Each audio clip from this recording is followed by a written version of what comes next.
Alright, so today we're going to be installing these new clear gloss covers to go over the center section above and below the middle window.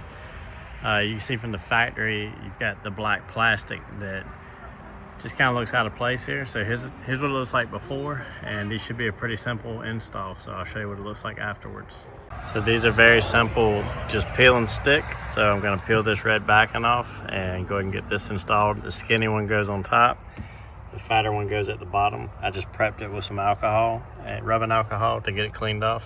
This is a very simple install. These are from Magnolia Advanced Designs. I'll link to their website in my video, but they have a lot of great products for your truck. This is just one of the many.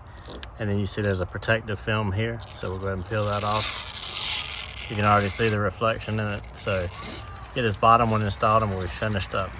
All right, so that's that. It's literally a 2-minute install, very quick peel and stick. Like I said, these you can get from Magnolia Advanced Designs. I'll link to that in the video so you can check them out.